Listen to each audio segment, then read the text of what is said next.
Good morning students.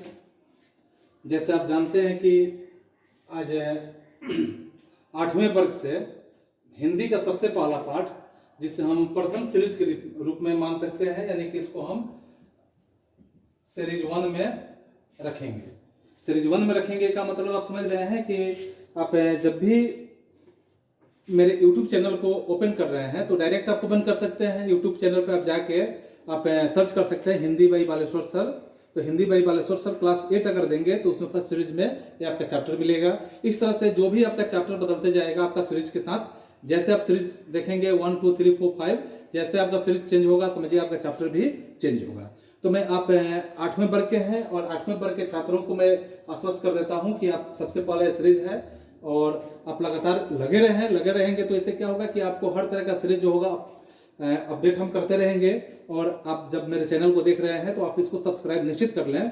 Subscribe कर लेंगे तो मेरा हर तरह के वीडियो जो होंगे आपके मैथ से होंगे और भी जो भी सब्जेक्ट हैं, जो भी सब्जेक्ट से वीडियो अपलोड होंगे आपको उसका नोटिफिकेशन मिल जाएगा। और खासकर मैं 8वें वर्ग के साथ में 10वें वर्ग के भी वैसे छात्रों को बताना चाहता हूँ कि 10वें वर्ग के छात्र जो राष्ट्रभाषा पढ़ते हैं तो राष्ट्रभाषा पढ़ने वाले विद्यार्थियों के लिए यही बुक चलता है, यही पुस्तक हाई स्कूल में चलता है, जो बोर्ड के एग्जाम के समय में राष्ट्रभाषा के समय में इसी पुस्तक से वो एग्जाम देते हैं। तो उनके लिए भी बहुत महत्वपूर्ण है और बहुत जरूरी वाली बातें हैं। इसमें ऐसी सुंदर बातों को कहा गया है शंकर शैलेंद्र जी द्वारा। तो शंकर शैलेंद्र जी इतनी सुंदर बातों को कह रहे हैं, जिस बात को हम समझना चाहते हैं कि आखिर में उन्होंने यहाँ इतनी सुंदर बातों को क्यों लाया है, क्यों रखा है, इस उद्देश्य को हमें समझना है। और इस उद्देश्य को समझने के लिए सबसे पहले जैसे यहाँ है कि तू जिंदा है तो, क्या आपसे हम पूछना चाहते हैं कि क्या आप जिंदा हैं? क्या मैं जिंदा हूं? जिंदा और मरा हुआ, यानी कि मरा हुआ समझ रहे हैं ना। मरा हुआ जो व्यक्ति होते हैं, अगर हम ऐसे बात करें तो मरा हुआ व्यक्ति जो होते हैं, मरे हुए दो तरह के लोग होते हैं। मरे हुए दो तरह के लोग होते हैं। एक मरा हुआ यानी जो वास्तविक रूप से जिसकी श्वसन क्रिया बंद हो जाती है, मर जाता है। और एक वैसा व्यक्ति मरा हुआ के समान ही होता है कि जो समाज में तो है, इस धरती पे है, लेकिन धरती पे किसी भी अच्छे कार्यों को नहीं कर पा रहा है, समाज के बीच में नहीं दिख रहा है, वो लोगों के बीच में अपनी पहचान नहीं बना पा रहा है। वह एक जगह पे गुमसुम है जिसको कोई जानता तक नहीं है, यानी उसके घर वालों के अलावा दूसरा कोई ना उससे कोई लाभ होता है ना कोई हानि होता है। तो वैसे व्यक्ति भी एक मरे हुए के समान ही होता है कि जो ना किसी को लाभ ही पहुंचा सके और ना किसी के काम ही आ सके। वैसे व्यक्ति को रहने और नहीं रहने का कोई मतलब इस धरती पे नहीं है। ठीक है, तो आप समझिए कि आप जिंदा हैं कि नहीं है। आप सभी लोग इस बात को, जो भी मेरे वीडियोस को देख रहे हैं, वे अपने आप को पहले एक जिंदा बनने का प्रयास करें कि अब जिंदा कैसे होंगे, अब जिंदा कैसे रहेंगे। शंकर शैलेंद्र जी बता रहे हैं इस पंक्ति के माध्यम से, जिसमें हम सबसे पहले पंक्ति में देखेंगे कि तू जिंदा है तो जिंदगी की जीत में यकीन कर। तू जिंदा है तो जिंदगी के जीत में यकीन कर। अगर कहीं है स्वर्ग तो उतार ला जमी पर। अगर कहीं है स्वर्ग तो उतार ला जमी पर। देखिए यहाँ ऐसी बातें हम लोग के बीच में प्रस्तुत कर रहे हैं कि अगर तू जिंदा है, अगर तू जिंदा है तो जिंदगी के जीत में यकीन करो कि जिंदगी में जीत होती है, हार नहीं होती है। यदि प्रयास करते रहो, जब तक प्रयास करते रहोगे तुम्हारी जीत निश्चित होगी। अगर तुम प्रयास करना छोड़ दोगे तो तुम्हारी हार होगी। तो तुम कभी भी हार में विश्वास ही मत करो, तुम हमेशा जिंदगी के जीत में विश्वास करो। और जिंदगी का वास्तविक जीत वही है कि जो हम मन में सोचते हैं कि हम इस उपलब्धि को प्राप्त कर लेंगे। और उस उपलब्धि को प्राप्त करने के लिए यदि हम लगे रहे और मेहनत करते रहे तो हम उम्मीद करते हैं कि उस उपलब्धि को पाने में, अगर आप मेहनत में लगे हैं तो कोई भी परेशानी आपका रास्ता नहीं रोक सकती है। आप किसी भी मुश्किल से मुश्किल समस्या का समाधान करके आप उस उपलब्धि को प्राप्त कर सकते हैं। तो यहाँ शंकर शैलेंद्र जी यही बता रहे हैं। आप उनके बातों के साथ मेरे बातों पे भी थोड़ा सा ध्यान दें कि तू जिंदा है तो जिंदगी के जीत में यकीन कर। अगर तुम जिंदा हो तो जिंदगी के जीत में बिल्कुल यकीन रखो कि तुम्हारी जीत एकदम होने वाली है। भरोसा रखो, विश्वास रखो। क्यों भरोसा रखो? अगर कहीं है स्वर्ग तो उतार ला जमी पर। अगर स्वर्ग कहीं पे है, अगर तुम समझते हो कि स्वर्ग है, इस दुनिया में स्वर्ग अगर कहीं है तो उसे जमीन पे उतार लाओ। और जिंदगी में स्वर्ग का मतलब क्या होता है? खुशहालियां। कि जब तुम्हारी सोच, तुम्हारी उपलब्धियां, तुम्हारी इच्छाएं जब पूर्ण हो जाएगी तो निश्चित है कि तुम्हारा स्वर्ग वही है। दुनिया की दूसरी खुशी कोई हो ही नहीं सकती है।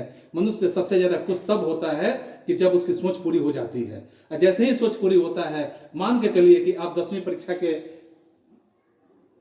परीक्षार्थी हैं और परीक्षा में आप बिहार में टॉप कर जाते हैं तो समझिए कि आप पढ़ते तो इसीलिए तो है कि आपको अच्छा करना है, बेहतर करना है।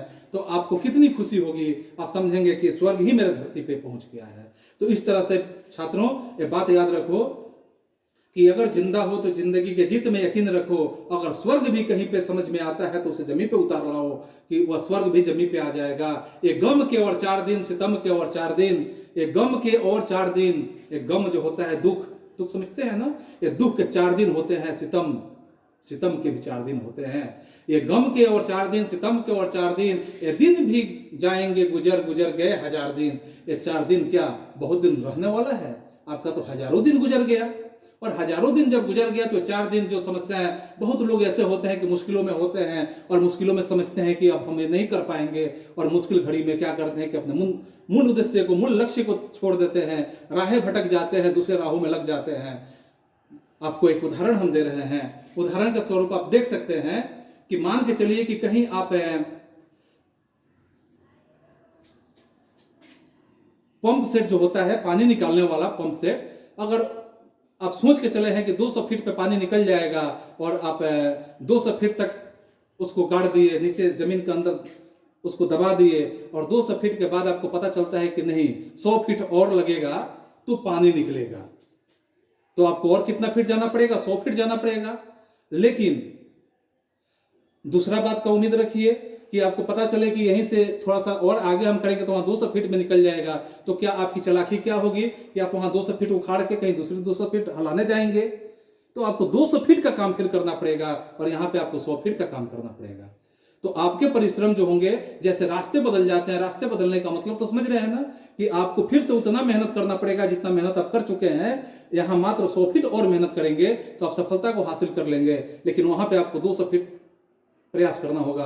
तो हो सकता है ये सफलता आपका वहां भी नहीं मिले, तो वहां नहीं मिलेगा तो फिर आप क्या होंगे? आप निराश हो जाएंगे और घर पे आराम से बैठ जाएंगे। इसलिए आप जहां पे लगे हैं, जिस क्षेत्र में लगना चाहते हैं, लगे रहिए, लगातार उस गहराई को छूने का प्रयास करते रहिए और निश्चित रूप से आप उस गहराई पे पहुंच जाएंगे और आपकी सफलताएं मिल जाएगी। सितम के 4 दिन जो होंगे वो गुजर जाएंगे, और जैसे ही 4 दिन गुजर जाएंगे, आपके हजारों दिन तो गुजर चुके हैं, तो एक गम के और 4 दिन, सितम के और 4 दिन, दिन भी जाएंगे गुजर गुजर गए 1000 दिन। कभी तो होगी इस चमन पे बहार की नजर, कभी तो होगी इस चमन पे बहार की नजर। अगर कहीं है स्वर्ग तो उतार ला जमी पर, तू जिंदा है तो जिंदगी के जीत में यकीन कर।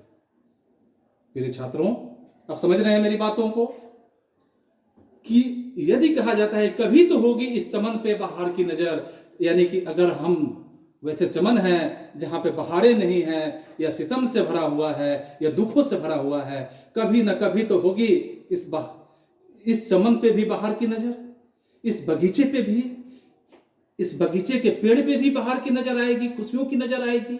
और जब खुशियों की नजर आएगी कभी ना कभी, तो हम भी खुशी में आ जाएंगे। इसलिए अगर कहीं स्वर्ग है जमीन, तो उसे क्या करो छात्रों? उसे जमीन पे उतार लाओ, क्योंकि तुम जिंदा हो तो जिंदगी की जीत में यकीन रखो कि तुम्हारी जीत निश्चित तय है। तुम जीतोगे और वह जीत हासिल करोगे जो तुमने सोचा है, और सोचा है उससे भी ज्यादा तुम आगे जाओगे, क्योंकि मनुष्य जितना सोचता है उससे ज्यादा ही पाता है। इसलिए तुम सोचो वही चीज जो पा सकते हो, और जो सोचो उसके प्रति एकदम लग जाओ, ईमानदारी से लग जाओ, दृढ़ प्रतिज्ञा के साथ लग जाओ। यह शंकर शैलेंद्र जी का इस पंक्ति के माध्यम से कहना है। अगले पंक्ति में वो कह रहे हैं, सुबह और शाम के रंगे हुए गगन को चूमकर, सुबह और शाम के रंगे हुए गगन को चूमकर, तू सुन जमीन गा रही है कब से झुमझुम कर, तू सुन जमी गा रही है कब से झुमझुम कर, तू आ मेरा श्रृंगार कर, तू आ मेरा श्रृंगार कर, तू आ मुझे हसीन कर, तू आ मुझे श्रृंगार कर, तू आ मुझे हसीन कर। अगर कहीं है स्वर्ग उतार ला जमी पर, तू जिंदा है तो जिंदगी के जीत में यकीन कर। हे छात्रों, इस पंक्ति का मतलब समझ रहे हैं आप? सुबह और शाम तो समझ रहे हैं। सुबह और शाम के रंगे हुए गगन को चूमकर, यानी सुबह और शाम के जो गगन होते हैं, आसमां होते हैं, ये आसमां क्या होते हैं? रंगे हुए दिखते हैं। रंगे हुए क्यों दिखते हैं? विज्ञान में आप पढ़ेंगे, वो विज्ञान की बातें हैं कि विज्ञान में पढ़ेंगे कि लाल रंग का तरंग दैर्ध्य सबसे ज्यादा होता है, इसलिए दूर से हमें लाल रंग ही ज्यादा दिखाई देता है, और शाम के समय भी सूर्य की किरणें जो होती है लाल रंग से दिखाई देती है। खैर विज्ञान में हम पढ़ेंगे उसको, लेकिन यहाँ जो है सुबह और शाम की जो गगन है वह गगन का रंग जो है उसको चूम लो एक बार, और ऐसे चूम लो कि तू सुन जमी गा रही है, सुनो ध्यान से, ध्यान लगा के सुनो, जमी गा रही है या धरती गा रही है, कब से झूम झूम कर गा रही है। क्या गा रही है छात्रों, कैसे गा रही है कि तू आ मेरा श्रृंगार कर, तू आ मुझे हंसी कर, तू आओ और मेरा श्रृंगार करो, मेरा श्रृंगार बढ़ाओ। धरती का श्रृंगार कृषि है, अब तो समझते हैं। यह खुश तब होती है कि जब इस पे इसकी पैदावार बहुत ज्यादा उपज में आता है, बहुत सुंदर वहां से एक सुगंध आता है। जहां पैदावार, जहां कृषि कार्य बहुत सुंदर होते हैं, वहां पे क्या होता है कि वो कृषि कार्य का एक अलग ही तरह का सुगंध होता है, और वो सुगंध ही बहुत ही मनोहर होता है। तो तू आ मुझे श्रृंगार कर, तू आ मुझे हंसी कर। कहीं अगर स्वर्ग है तो उसे उतार ला जमी पर। अगर स्वर्ग कहीं पे समझते हो कि स्वर्ग कहीं और है तो उसे जमी पे ही उतार लाओ, क्योंकि तुम जिंदा हो, तुम जिंदा हो। यह बात हम समझते हैं कि तुम जिंदा हो। अगर मरे हुए के जैसा भी सोचते हो तो तुम जिंदा रहोगे, और जिंदा हो तो जिंदगी के जीत में यकीन करो कि तुम्हें जीतना है, तुम्हें हर हाल में जीतना है, तुम्हें ही सफलता पाना है। आगे पंक्ति में बता रहे हैं शंकर शैलेंद्र जी कि हजार भेष धर के आई, हजार भेष धर के आई मौत तेरे द्वार पर है। यहाँ हजार भेष धर के आई मौत तेरे द्वार पर, हजार भेष धर के आई मौत तेरे द्वार पर, मगर तुझे न छल सकी, मगर तुझे न छल सकी, चली गई वो हार कर, मगर तुझे वो छल न सकी, चली गई वो हार कर। नई सुबह के संग, नई सुबह के संग सदा तुझे मिली नई उम्र, नई सुबह के संग सदा तुझे मिली नई उम्र। अगर कहीं है स्वर्ग तो उतार ला जमी पर, तू जिंदा है, तू जिंदा है तो जिंदगी के जीत में यकीन कर। यहाँ शैलेंद्र जी बता रहे हैं कि हजारों भेष धर के आई मौत तेरे द्वार पर। मौत तो आते ही रहेगी, हजारों भेष धर के आएगी। कभी ठेस लगने पे गिर जाओगे, वो मौत ही है। कहीं एक्सीडेंट होने पे मर जाओगे, ये मौत ही है। मौत तो हजारों भेष धर के आती है हमारे द्वार पे, आपके द्वार पर। मगर तुझे छल न सकी, अगर तुम दृढ़ प्रतिज्ञवादी हो तो तुम्हें कभी कोई छल नहीं सकता है। मौत भी तुमसे हार मान लेती है, और इस तरह से तुझे छल न सकी, वो चली गई हार कर। वो क्या हुई, वो भी हार कर चली गई, क्योंकि उसने ये समझ लिया कि तुम दृढ़ प्रतिज्ञावादी हो और तुम हारने वालों में से नहीं हो।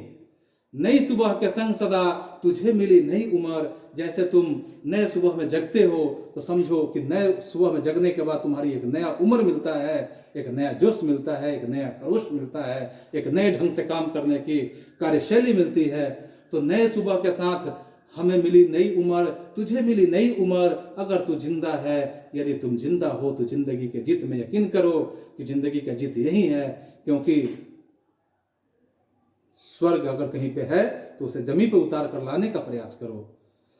अगले पंक्ति में छात्रों यह बताया जा रहा है शैलेंद्र जी के द्वारा कि हजारों कारवां को मंजिलों का इंतजार है, हजारों कारवां को मंजिलों का इंतजार है। ए आंधियां ए बिजलियां, ए आंधियों ए बिजलियों की पीठ पर सवार है। तू आ कदम मिला के चल, तू आ कदम मिला के चल, चलेंगे एक साथ हम। अगर कहीं स्वर्ग है तो उतार ला जमी पर, तू जिंदा है, तू जिंदा है तो जिंदगी के जीत में यकीन कर। यानी यहाँ शंकर शैलेंद्र जी बता रहे हैं हजारों कारवां यानी भीड़ होता है।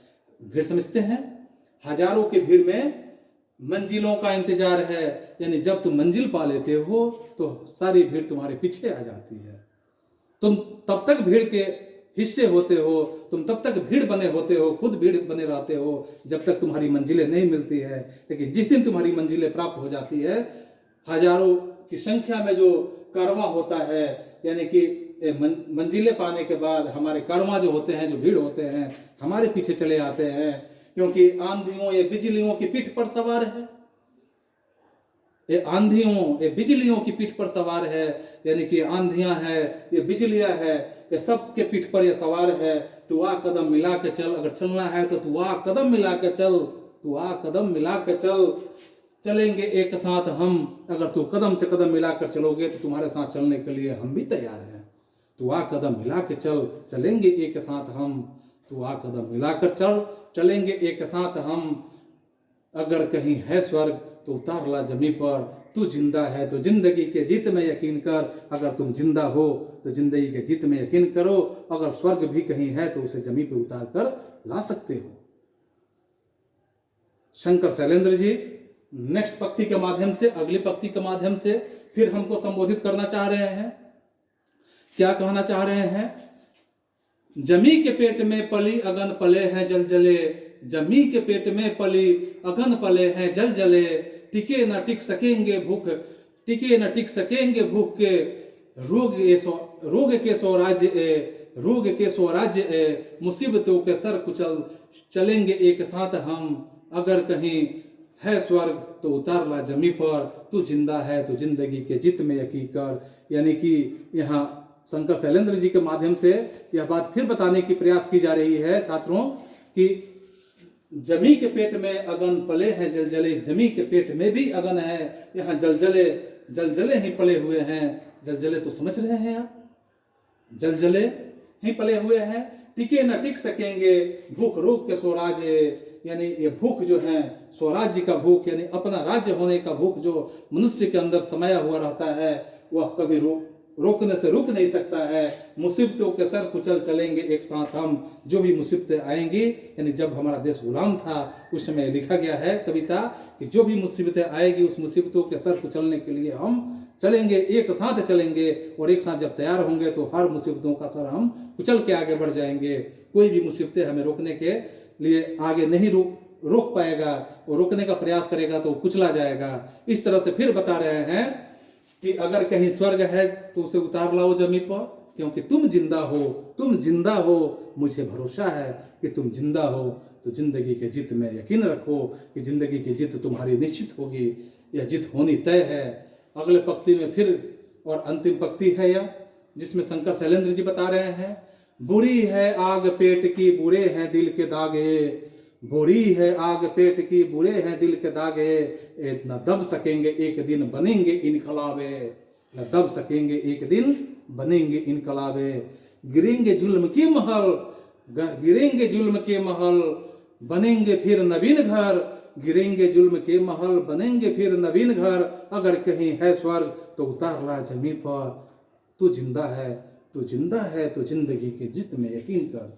देखिए इस पंक्ति के माध्यम से क्या बता रहे हैं कि बुरी है आग पेट की आग जो होती है बहुत बुरी आग होती है। बुरे हैं दाग, यानी कि दिल के दाग जो होते हैं बहुत ही बुरे होते हैं। दिल पे जो दाग लग जाता है वह सबसे बुरा होता है। न दब सकेंगे एक दिन, यह दबने वाला नहीं है, रुकने वाला नहीं है। कितना ही दबाया जाएगा, जितना ही दबाया जाएगा, बनेंगे एक दिन इनकलाबे, यानी कि यह इनकलाब का नारा लेकर आगे बढ़ेंगे। गिरेंगे जुल्म के महल, यानी जो जुल्म का महल बना हुआ है यह गिरेगा, निश्चित रूप से गिरेगा। बनेगा फिर नवीन घर, और एक नया घर तैयार होगा, नया घर बनेगा। एक नई शासन व्यवस्था होगी। वह शासन व्यवस्था हमारे स्वराज्य की होगी, हमारा अपना राज्य होगा, अपने लोग होंगे, अपने शासन करने वाले होंगे, अपने शासन देखने वाले होंगे, अपने शासन सहने वाले होंगे। तो अपने लोग ही होंगे और हम स्वराज्य की जीत हासिल करके रहेंगे। इस तरह से गिरेंगे जुल्म के महल, बनेंगे फिर नवीन घर, और हम लोगों का नवीन घर फिर से बनेगा, नया सोच फिर से तैयार होगा। और इस तरह से कहीं है स्वर्ग तो उतार ला जमी पर, अगर स्वर्ग कहीं पे है भी तो उसे जमी पे उतार ला, क्योंकि तू जिंदा है तो जिंदगी के जीत में यकीन कर। तुम जिंदगी के जीत में यकीन करो, सफलताएं निश्चित मिलेगी। तो प्यारे छात्रों, इस तरह से यह कविता आपकी समाप्त होती है। और आपको मैंने बताया कि आप मेरे चैनल से लगे रहें, आप सब्सक्राइब कर लें, जिससे मेरे हर तरह के वीडियो जो अपलोड होते रहेंगे इस वीडियो का नोटिफिकेशन मिलते रहेगा और आपको एक से बढ़ के एक मिलते जाएगा। अगर आपको कहीं समझने में या किसी भी प्रकार की परेशानी समझ में आती है मेरे वीडियोज के माध्यम से, तो आप मेरे कमेंट में निश्चित रूप से कमेंट करें, या अगर मेरा नंबर उपलब्ध है तो आप नंबर पे भी कमेंट करके बता सकते हैं। तो आज के लिए बस इतना ही। फिर हम मिलेंगे अगले वर्ग में, अगले क्लास के साथ, अगले विषय या अगले सीरीज के साथ। तब तक के लिए बच्चों, goodbye, good luck, thank you.